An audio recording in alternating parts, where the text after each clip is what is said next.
there. So good afternoon or a good day wherever you are. Thank you very much for joining the I²CNER seminar series. The I²CNER is short for the International Institute for Carbon Neutral Energy Research at Kyushu University. This I²CNER series is launched in 2010 upon the inception of the I²CNER. Since then, this seminar series has featured a lot of distinguished researchers around the world on the carbon neutral energy research.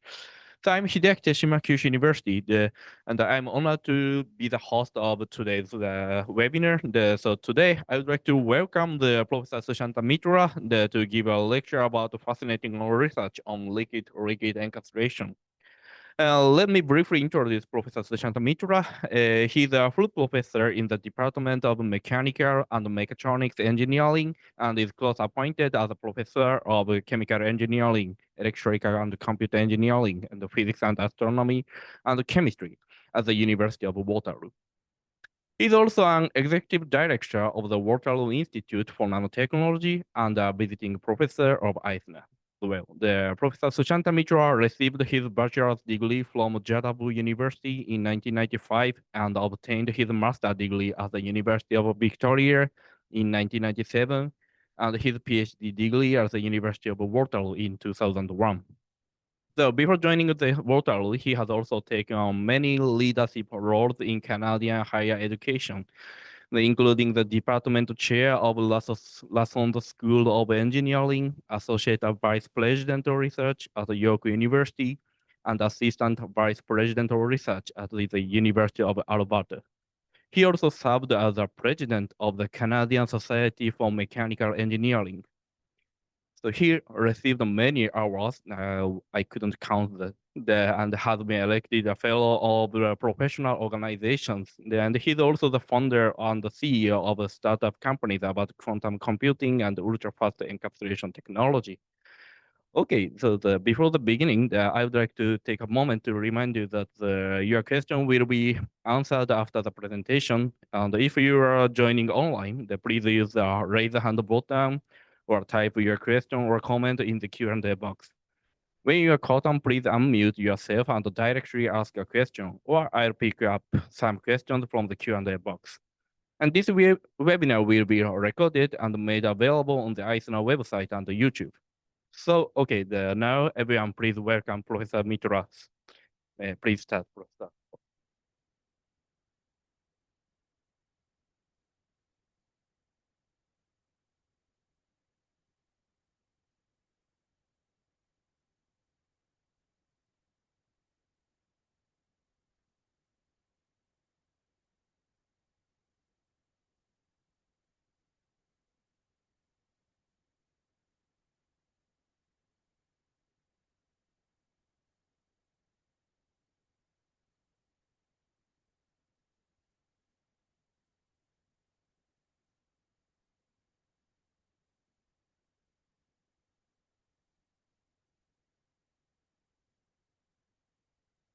Hello? Yeah, it's good. So this is a reservoir on a chip. So it is allows people who are working in gas and oil and gas sector is of course more on the carbon part of things to do efficiently. So less kind of a challenge in terms of environment. So what we did is we take actual core sample, then create a fib SEM of that sample to get a 3D construct and then use own network model to really fabricate a chip as we shown here. So that's called reservoir on a chip. I've done quite extensively work on biosensor, particularly looking at E. coli as a target microbe in drinking water, how fast you can detect E. coli. So we developed a kit called Mobile Water Kit, which allows to detect E. coli in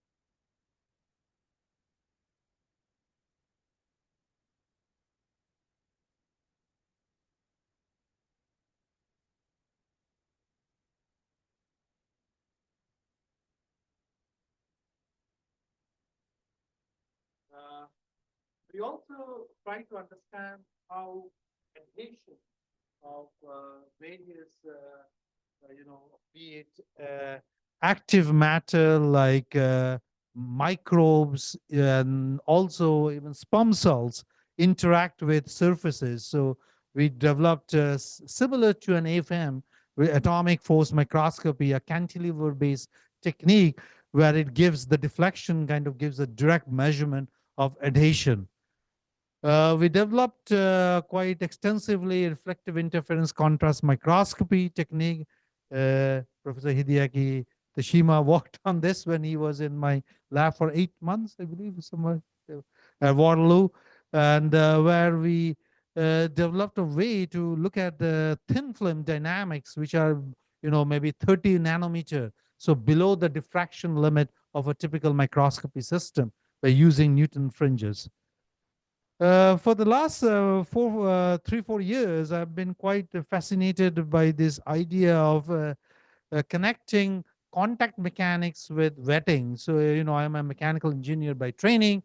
When I went to undergrad, we have been always told that solid mechanics is one discipline and fluid mechanics is another discipline. But through this work, what I have done is I bridge that two discipline by really fine tuning the elasticity of a drop, which is in contact with another substrate, which is also a soft substrate with finite elasticity. So if you're able to match various elasticity of contacting pair, actually you can move from contact mechanics or Hertzian contact all the way to wetting. And quite recently also we did quite a lot of work in terms of trapping ions in extreme confinement. Like, in microfluidics you have micron channel or nanofluidics, nanoscale, but we are using angstrom scale confinements where we're using 2D materials and using a fabrication technique called van der Waal assembly to create this 2D confinement where we can trap ions of interest. So let me talk about this liquid-liquid encapsulation. So encapsulation is widely used in our day-to-day life. For example, often we take this fish oil, nutraceutical, you see this tablet, this is encapsulation. And the challenge where the idea of these encapsulation is you have a core, which is the valuable analyte, for example, a fish oil, which you want to protect by a shell layer. The challenge with today's technology is when you are making these kind of system, be it nutraceutical, cosmetic, your shampoo and things like that, you have to use this kind of soft gel machines where you do everything in a quite complex manner because your chemical feedstock are all in liquid system. Then you first, solidify it, then you do a very complex process to do the system. It's a very slow, very lot of challenges in terms of core shell combination. The flexibility is not there. So what we developed is a way to look at how we can make this efficient. And moment you talk about encapsulation, the first thing people think about is the oil in water or water in oil emulsions, which are liquid again, encapsulation. But these are, in a very, microfluidic system, and the real challenges are you have need to do a lot of wettability of the surfaces to get these kind of at a very desired rate. And often, if you are trying to push high viscosity fluid, as we know in microfluidic system, it is often a big challenge because of a large pressure drop, it gets clogged and so forth. So even though people have shown these kind of system work, but scalability is a big problem. On the other regime, what we have seen is people try to do encapsulation by using elastocapillarity. So essentially, you use the elastic membrane, and if you would impact a drop, then the membrane will actually encapsulate or engulf the drop and the various shapes and size. But of course, the challenge in this case is one individual case because it's not a scalable process. Coming from engineering background, we always want to make things scalable because then at the end, it can have an uptick in the industry and so forth. So a variant of that people tried is they put an elastic sheet on a floating surfaces, and then you can get an encapsulation. But then again, these are very, you need control in the system, one at a time. And more so, if you dive deep into elastic capillarity, you will quickly realize that the radius of the drop that you can encapsulate as a finite bound, because of the role elasticity and surface tension plays in the system. So you can end up having a system where actually the drop will just sit in and it will never get encapsulated. So you have a limited range of encapsulation, mostly no encapsulation in the system. So what we realize is, and another challenge is, has to be ultra thin. This only because elasticity plays a role, only nanometer scale, very thin film can hold. But we wanted to make things scalable. So it's a very simple idea. What we did is we took a liquid shell. So you have a floating liquid shell in a hose bath. So it's again a liquid, uh, maybe a water. This shell can be a canola oil, and you have an impact of a liquid drop, which is the core drop you want to encapsulate. Then it impinges, and then through a complex interfacial mechanism, it kind of wraps and create a very stable encapsulation. Here we show that the final drop size is always, you get a monodisperse with this size controllable, because the size is really controlled by the size of the nozzle, by which you create a Rayleigh breakup of the drop. And here you can see the phenomena. And the advantage in this case, as you can imagine, that you get, you can functionalize. Here I put a dye, but you can put nanoparticles. I'll show you in the next few slides. And you can get a lot of, wide range of these things. And it's very fast. It's a 50 millisecond encapsulation. It allows you to, scale up of the system. Not only that, it has a very big driver for sustainability, because you are doing everything in a liquid system, because your liquid chemicals are liquid in liquid feedstock. You don't need solidification, cooling process. So energy penalty is very minimal. And also you don't introduce microplastics in the system. So right now, as you must have read news, articles, is a peer-reviewed articles in health sciences, where people have found in the bloodstream microplastics in human body, because of the amount of these nutraceuticals and other products, pharmaceutical products that we take in, brings microplastics in the system. So why this happens is driven by the Gibbs free energy. So the wrap state is the most stable equilibrium, most thermodynamically most stable state. We have to play with the triad of surface tension. So you have gamma 1, 2, which is the interfacial tension between the core and the shell layer.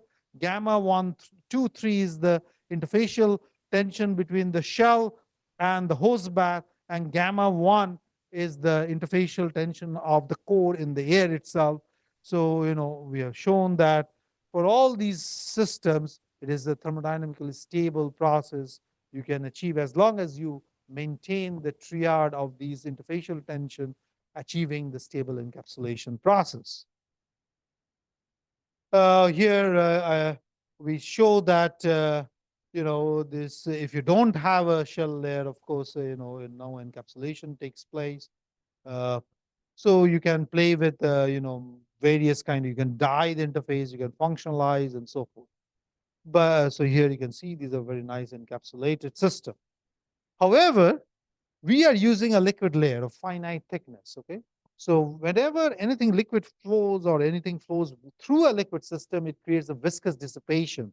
So that means thermodynamics alone cannot dictate the process. You need to have a sufficient kinetic energy to penetrate the system, and then you can get an encapsulation.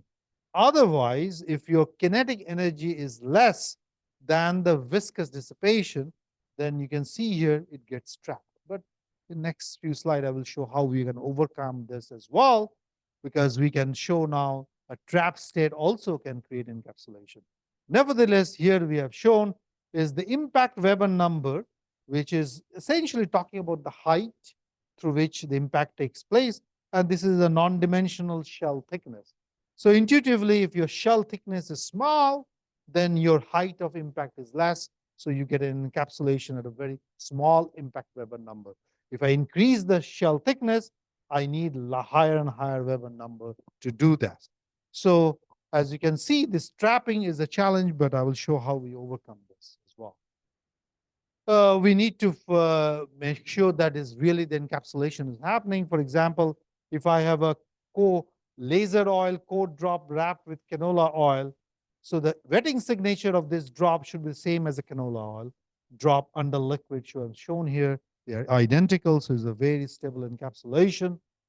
It's also very robust in terms of its protecting the core against corrosive environment. For example, we know ethylene glycol is completely miscible in water. So here I show you when I put a ethylene glycol drop on the left hand side, it completely gets miscible in water, but on the right hand side, you can see that the ethylene glycol is completely encapsulated and then it remains as a drop inside the water bath. So it's kind of very neat in that way. The fluid dynamics of this is quite complex because here actually you're dealing with four interfaces, not only the core, the shell layer, the hose bath, and its individual interaction with the air. So the fluid mechanics is the four fluid interface. And we studied this very recently now. Then, once we developed the technology, we are trying to dive in a bit of more details into this. So this is a classic example when a liquid flows in through a hose bath or a liquid column, we see this kind of dynamics. But for example, if the interfacial layer is the silicon oil versus mineral oil, you'll see that this crater formation, first it kind of expands, then it contracts. On the other hand, if it's a mineral, it's only contracts. So these kind of phenomena are crater formation, which is studied quite extensively, but not in this kind of system, is quite unique. And it is kind of similar if I put a marble, for example, through a water column, you'll have similar kind of a crater formation that you see here. We also looked at the video works,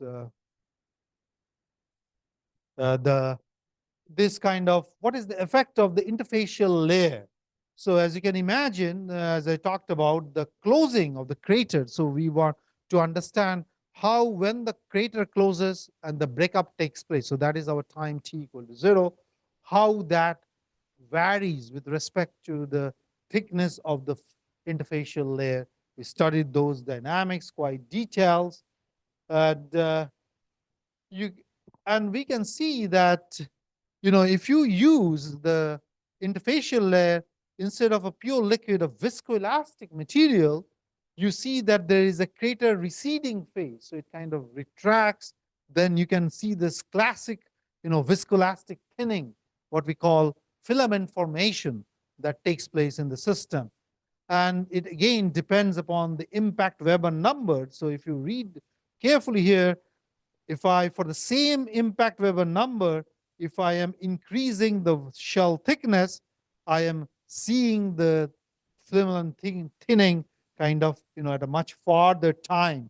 Whereas if I increase the impact Weber number for a given shell thickness, I can actually create that much faster. So there is a competition between the height and the viscous part of the system. And initial, this crater, retracting is kind of a linear stage. And then it forms this classic, this is the classic exponential decay or thinning process of the filament. And we studied these in much more detail. For example, inset plots showed some, what we call extensional viscosity and how it plays a role in terms of hang strength and so forth. Nevertheless, the key message here is this breakup, the time for the breakup. If you look at the time for the breakup, as I increase, the impact Weber number, the time for the breakup, will go down essentially because you are getting a lot of kinetic energy. But for a given system, if I look at my time of breakup always increases when I increase the shell thickness. Okay, so that kind of gives you a play how we can work on this kind of system. We also try to understand how onset of viscoelasticity played a role. So PDMS is a nice fluid or system because it has a gel transition point. So if you cure PDMS from 3 hours to 5 hours, you can actually move from a purely Newtonian-like fluid, which you can see that retracting and the classic Newtonian system, versus when you have completely a viscoelastic phase. So we can study those, integrate complex dynamics of the system. So in my lab recently, for the last, he was here with me last October till March.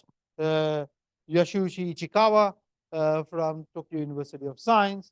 So he developed a very important tool for us. Is essentially PIV system. So we want to understand how really the flow velocity takes place around this drop. This is very complex. So this is the first paper. It just came out, I think, last week in Physics of Fluid now, where he is able to really figure out, doing this system in my lab, where through a laser sheet, we are able to now understand the flow around this drop in the post bath. And it's quite, intriguing and quite complex because we have a lot of, wealth of data from experiments and we are matching. And now he is now moving into inside the shell layer. That's even more complex to do a PIV on this kind of system. I believe there will be some videos here.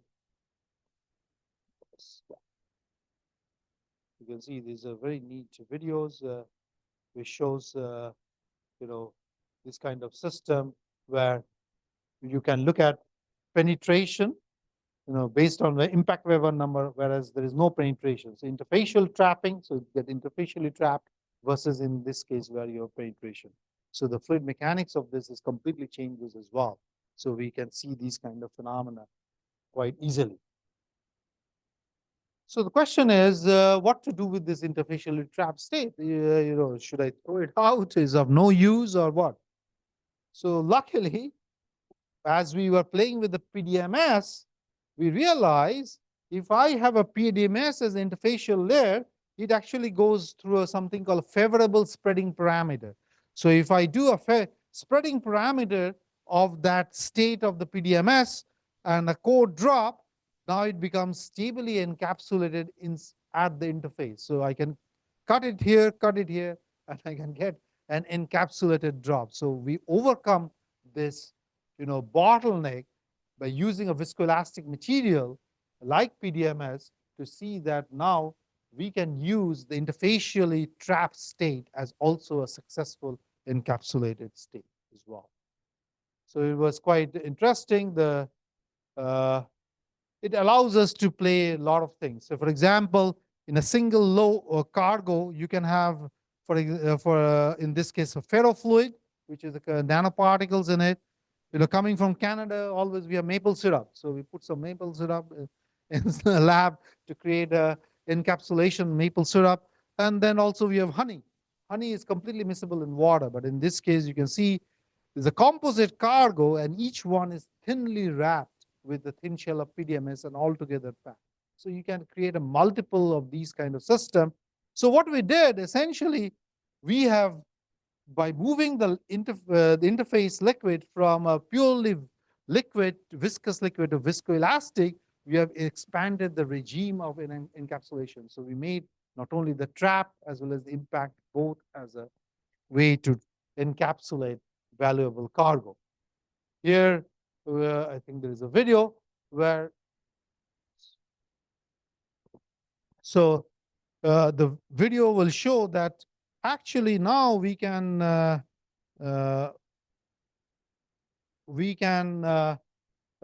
tune the thickness of the shell layer such that we can create a rupture of the shell layer based on our will. For example, if I want to rupture it by my fingertips, the pressure requirement or the force is very different than if I want to do it by my jaws, right? So the jaw has a different pressure.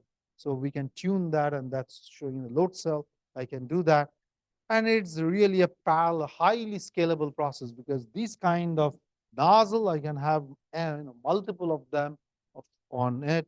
Then we can impact on a shell, or I can interfacially trap it, and then it becomes a very large scale engineering system as well. And I will show you a prototype as well. There are some videos as well. It's highly robust, because you can you know shake it, and you can move around. Nothing happens to the system. Nothing ruptures and so forth. So I think this is a very interesting thing. Now, if you think about this carefully, our system still has one constraint. Always our shell layer has to be lighter than the hose bar. Otherwise, it needs always to float, because that's then it creates a restriction, right? Because you have a density. We overcome the requirement of a code drop density, because I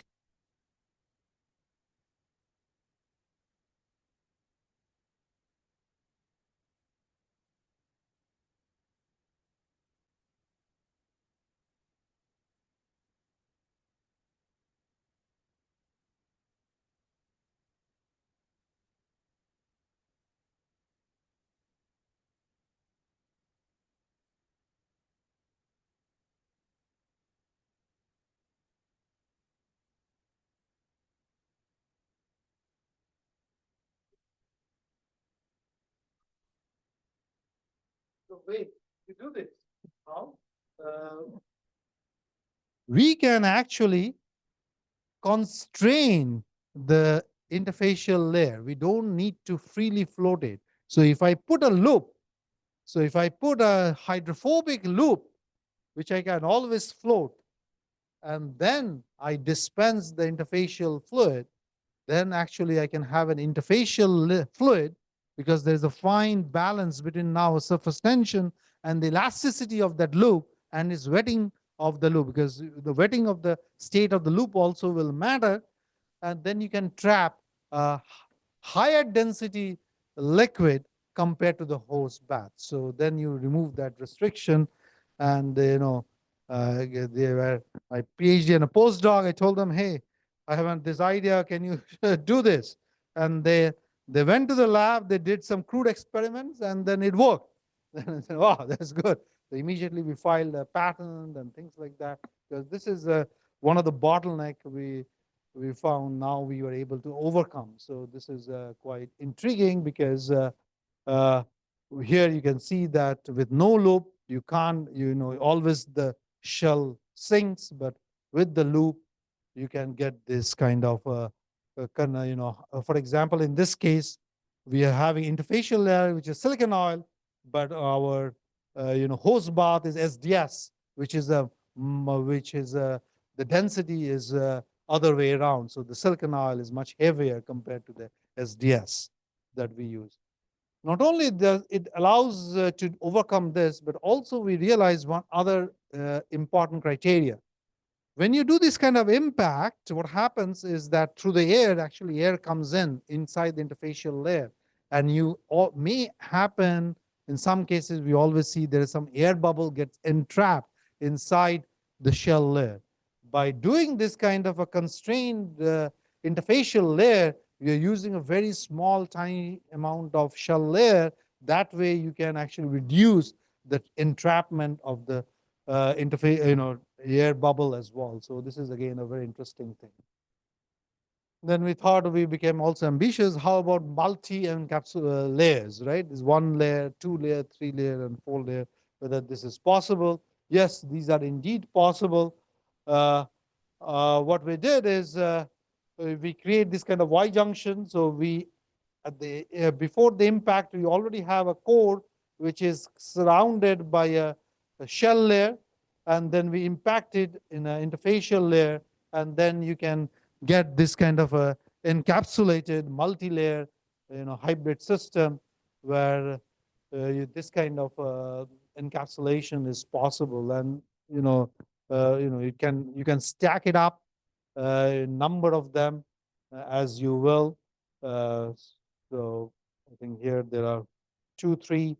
Then here we show triple layer encapsulation. So it is possible to have, for example, ethylene glycol wrapped with laser oil, wrapped with mineral oil, wrapped with silicon oil. So all these combinations are feasible. Why we need this kind of system? Because our idea is these shell layers should open up based on various application. Then it can go in one direction, it can open up, release that, go in another direction, release another layer, and so forth. So then I'll show you how this is also possible in various situations. So that's the next part of my talk, is how to create this controlled locomotion and cargo delivery, where at will I can dispense these kind of things.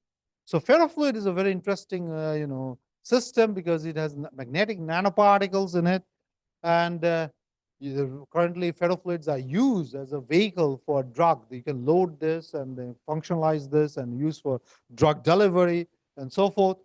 So if you now think of a system, if I have a ferrofluid as a core drop, and then like in this case, a PDMS, an interfacial layer, I can bring a magnet in this around the cuvette, and now I can, by varying the distance between the cuvette and the magnet, I can change the field of magnetization. So I can pull it, so then it becomes this kind of encapsulation is possible once it dispenses.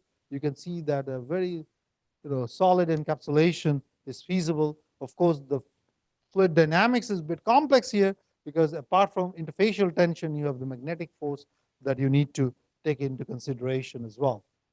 So here, what we have shown is the bond number, essentially a strength of the magnetic field versus the shell thickness. So when you have a lower shell thickness, you need a small amount of magnet, but you increase the magnetic field. Then in some cases, you can get no encapsulation because there's a fine balance. If the magnetic field is too large, then it can create rupture and so forth. So here, for example, in this case, there's unstable encapsulation. It can spread, and all these phenomena can happen. So you can play around the system as well. And this is again showing here, where you can move with the magnet and you can move the cargo at your will.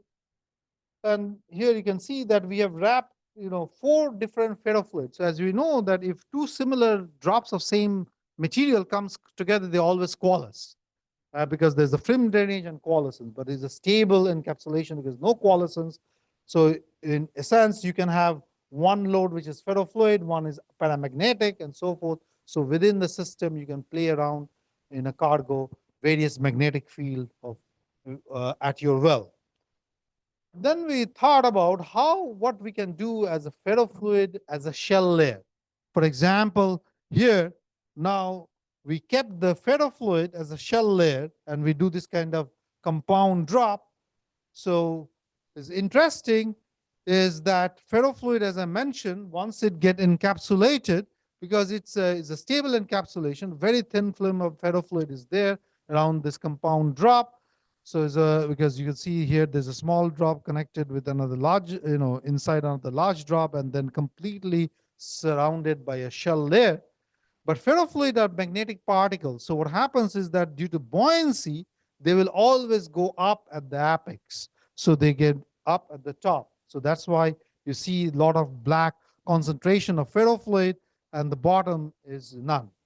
But this is the advantage for us, because now you can imagine I can bring a magnet here, and then I can pull all those ferrofluid from top towards from the apex to the bottom, and I can thin it.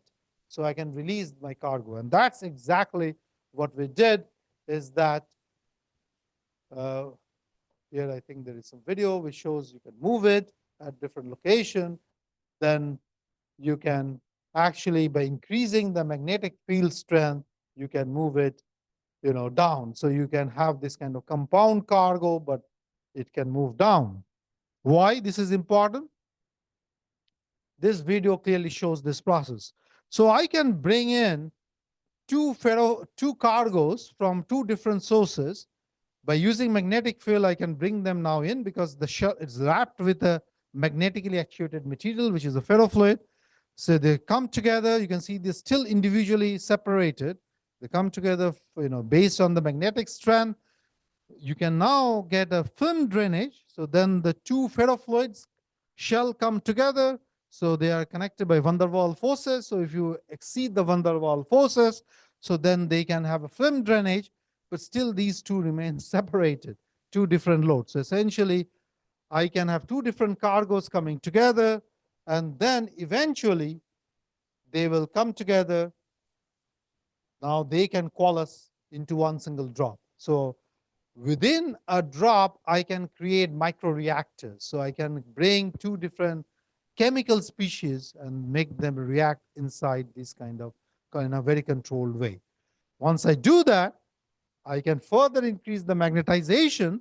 So I can move everything from top to bottom so it gets thin. And since it was the ethylene glycol, we know I have dyed the ethylene glycol. Ethylene glycol is completely miscible in water. So I can release my load at a will where I need. And here it shows that, this kind of process where you can release your payload by using the magnetic field at your will as well. So essentially what we have done here is we created a platform technology in one where we can create a locomotion, we can move cargoes, say for example, for targeted uh, delivery purposes. By applying magnetic field, we can coalesce different cargoes together, creating a chemical reaction. We can release the cargo at will as well. So we also try to use hydrogels because hydrogels are ideal candidate for various kind of you can have say drug molecules or other entities you can absorb and functionalize this. So here we have done is we created magnetic and non-magnetic hydrogels. So the hydrogels are porous material, and then they are suspended in a laser oil, and then the entire thing you can take it in a syringe, and then you can impact it into another interfacial layer to create this kind of hydrogel cargoes. Of course, the fluid mechanics is a bit complex here because you have a solid material. There's a solid cargo, which is kind of a core material, which is encapsulated in the system. And then you can have this kind of magnetic hydrogel, non-magnetic hydrogel, all encapsulated within the system. Then by applying the magnetic field, preferentially now I can release the magnetic cargo, but not the non-magnetic. So it's amazing. The shell ruptures, release it, but again it takes the minimum surface energy. So again it quickly heals.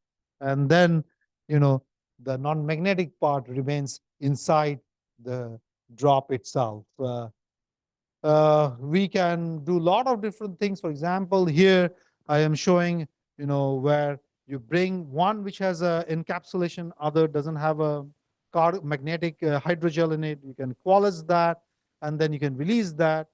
Also, you want to have a system where you don't want to release, even when you have a magnetic field, coalescence, apply magnetic field, move it somewhere, and then you want to release it. So all these manipulations are possible using this magnetic hydrogel. We can also create interfacial layer which is pH responsive, and it's very important because if you look at our GI tract, upper GI and lower GI has a different pH. So we want to create something where the shell will open in upper GI versus lower GI, or lower GI versus upper GI. So we can play with this PCL is amazing material, so with which we can create this kind of tunable cargoes which can release based on pH as opposed to a magnetic system. We did a lot of case studies, worked with different companies, food and beverage sector. They have alginates. They want to create this kind of for various food products. We did this for medical, pharmaceutical industry. We did this kind of thing. And then eventually we created this kind of a startup, which is a Dutch as well as a Canadian startup. And here you'll see that by scalability, as I was mentioning, because we working as an engineer, we want to make this as a scalable system. This is alpha prototype. It is a 4 encapsulation system with the, you can see then the core dispense, the interfacial layer first dispenses into the host bath, then it moves on. Once it does, then it dispenses the interfacial, the core drop itself, and these can be highly automated as a even you can make it faster. This is a little bit slower to show the video. I've done it, but you can make these a very fast system because just very simple motors and dispensing system units. Technology wise is very, very simple basically, but material cost is because what it does here, you'll see there is another set of nozzle. What we do is we actually aspirate also the shell layer because we want to reuse the shell layer again and again. Number of encapsulation we can do because that creates a circular economy because we reusing the material. So our cost reduces quite dramatically. It's a 2 cents per capsule we can do. So that's why this aspiration of the interfacial layer is also critical in the system.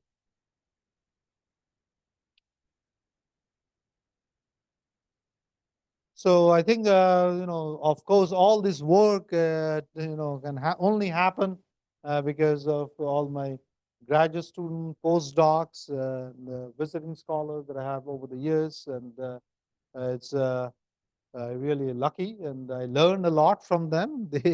They actually gives me also a way to look at science and engineering and innovation in a very different lens as well. And thank you for your attention. I'd love to take any questions, comments as well. Thank you so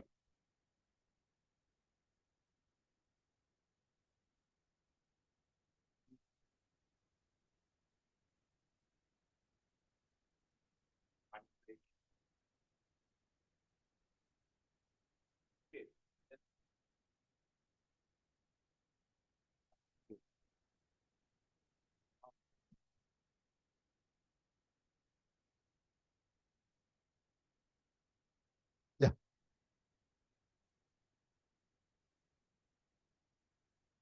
Or I can repeat the question as well. Needed. Thank you for great presentation. So what is minimum thickness of liquid? It's a very good question. So the shell thickness is dictated by the amount of volume of dispension of the interfacial layer. So if you look at, we can dispense a 100 micron, right? So then what it does is it's a deterministic process because once you dispense, it creates something called a Neumann lens at the interface. So that is geometrically is well known.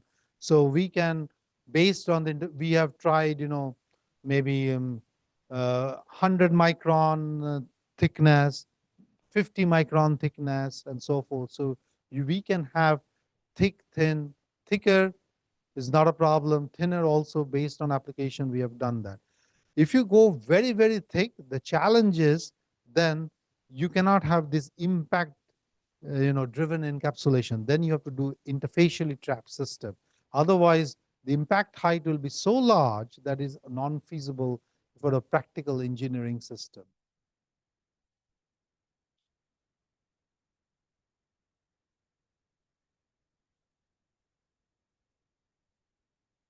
I can repeat the question. Yeah, no problem. Yeah. Yes, the thickness is very thin. Yeah.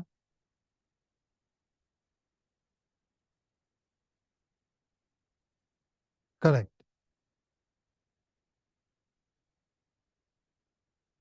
Ah, no. So that is so it's a good question. So that is if it is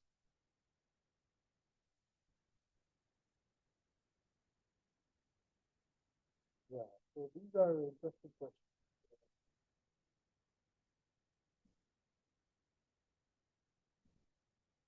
So the question is if it is very thin, then the drop may break up.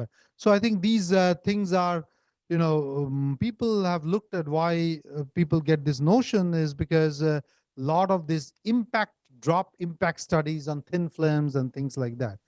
But interestingly, all these studies, if you look at carefully, they are always this thin film and so forth are in a solid substrate. So this is not a solid substrate. This is a floating liquid. So this is creates this kind of very interesting dynamics, as we have seen the fluid dynamics of it. Even though if you have a thinner, so if you reduce the height, you gently dispense it, so you'll able to actually wrap this, and moment it penetrates, creates the crater. You remember the fluid mechanics of it, the crater. You will always get this as a stable encapsulation, provided you meet the Gibbs-free energy criteria of the interfacial tension. So this is why this work is very different than impact studies of traditional drop impact, because traditional drop impact are in the two branches. One is on solid substrate, or when you have a thin film substrate, or in liquid column where there is no interfacial layer. So this is why this is a bit different than a common thing that intuitively one can think. And also you have to physically also realize there is a physical limitation of the system. When you are dispensing if you take a micropipette and dispense, so say 50 microliter, right? So it will create this kind of Neumann lens. So it is a finite thickness. It is dictated by the Neumann lens, because what it does is it creates a Neumann triangle, because there is a gamma between this and gamma and this interfacial tension. So it creates a Neumann triangle. So it's always balanced by this thickness, is always dictated by that triangle. Very good question.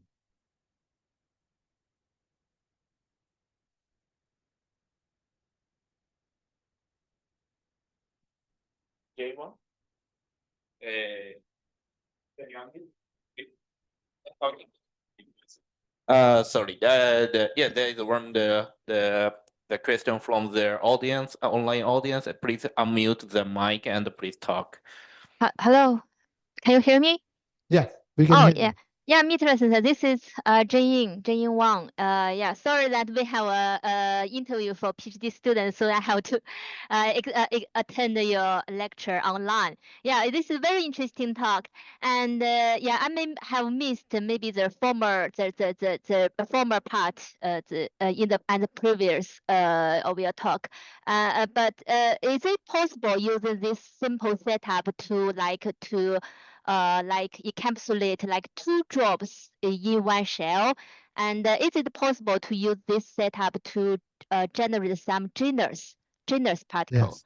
Yeah, genus drop. Yeah. So first about 2 drops, I think in my slide also I showed you can have 2 different encapsulated cargoes. You can coalesce, and then you have 2 different, complete different drops as well from 2 different sources. So this is completely feasible.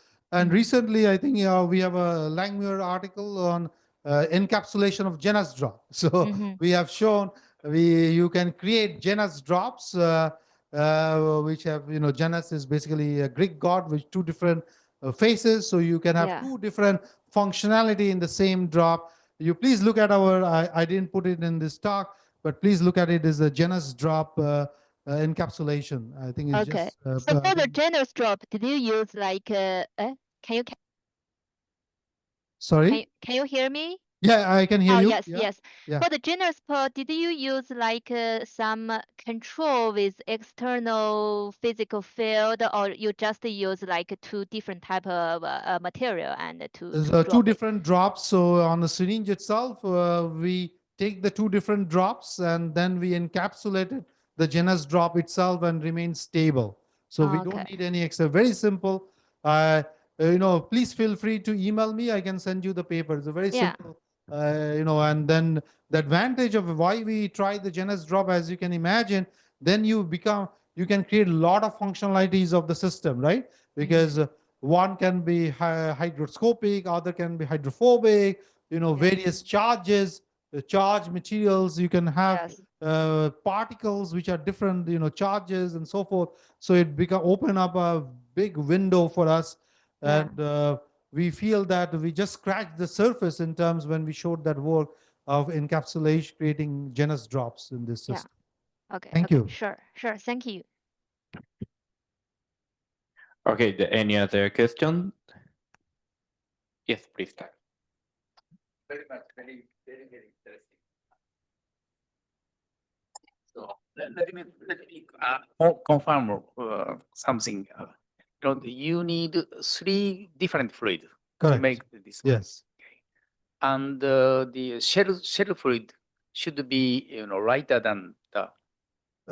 In this case, Yeah, yeah, in when this we case. started, but then Yeah. when we put this, constrained interfacial layer with hydrophobic loop, Mm. then we overcome this. So we can constrain a heavier fluid, Mm. which will, by the hydrophobic loop, so there's a fine balance of the interface and the elasticity of the loop, so it can withstand a heavier density liquid than the hose bath. So the core fluid Core fluid has to is be dense. heavier than Yeah, of course. shell. Yeah, Okay. of course. Or if you have the core fluid has a high speed, the large kinetics. Kinetic, then you can always penetrate. Yeah. Okay. So you can create these nowadays, what we call is piezo generated nozzle. So piezo driven nozzle creates a very high velocity. So then it can actually penetrate. So not a problem. Okay. And you don't, and those cases, you don't need large distance as well. So in this system, the drop, impinges perpendicular. To the, So drop. So you create the drop, then automatically the drop will create a breakup because of the Rayleigh breakup, and then it drops on the interface. If you inject with inclination angle. So I'm curious about Yes. So these are all good questions. So we, these things I haven't shown. So we actually did, say, for example, you have two, junctions, right?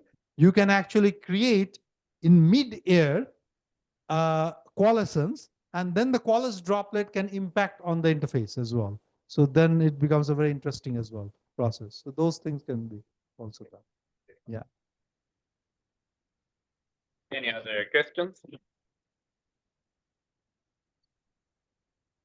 Yes, yeah. I actually have one question. Sure. That's it's related to the Takata Sensei's question, but I'm also just curious. But you said that the piezo, piezo syringe can make the droplets speed very, very high. So that if you use that, for example, you can make the much smaller encapsulated droplet Yes. like that. Do you have any knowledge about the smallest droplet that you can? So smallest is, typically for pharmaceutical applications. So I showed one of those where we say, we have, they have a requirement around, say, 100 micron. So that we have shown successfully. But the advantage now, what we have is that we don't really need even a piezo driven for smallest drop, because we can gently dispense a very small drop and interfacially trap it, because then you don't need the impact height at all. So that's the paradigm we showed. We can actually interfacially trap drop as well, because in that case, a smaller drop is kinetic energy is minimal, and then you don't need impact height even, or a velocity, because there are two ways. Either you need a larger mass, or the density, where you have a large M, or a high V to create this kinetic energy. But then you can have an interfacially trap where you don't need that. Okay, so the whatever it's small, you can make. How about for the largest size? Largest size is not a problem, because the largest size, always you have a lot of kinetic energy. Always it will get. So if you can make the droplet, you can. Exactly. That's important. Of course, everything works on if you have to make a drop. Sure. Yeah. Fake salmon, yeah, right. Fake salmon egg. Okay. That's a good idea. And also this technique is very interesting, especially in the field of food, I think. So is there still any restriction for applying to the food? No, it's because what we do is all FDA approved products. So, companies like PepsiCo worked with us. So they wanted what we call experience driven drink. So inside Pepsi, they wanted to have these honey pearls. So the idea of this is that when you drink it at will, then you can, with your jaw, these honey pearls will release. and you have a localized, sugar rush, so to speak, within the drink. So these kind of experience-driven drink product can be done. And also in Canada, you may be aware, is marijuana is legal. So cannabis is a big industry where they need this kind of a long sustained release of cannabis based on our pH of the GI tract. So those are very critical for this kind of thing. How about the stability against the temperature? Yes, stability is, we have sent our sample from our lab to my startup in Netherlands, which is in Eindhoven, across a transatlantic flight. Nothing happened thus far. So it's a highly stable system. Of course, the shell layer the material of the shell layer has to withstand a thermal shock and things like that. Amazing. Thanks so much. Is there any questions? How about the online? Okay, if there are no further questions, let's close this webinar. Let's thank Professor Mitra once again. Thank you so much. Thank you. Thank you for the audience also online. Thanks so much. So this session will be ended. Is there anything that I should? Okay, this session will be ended. Thanks so much for attending.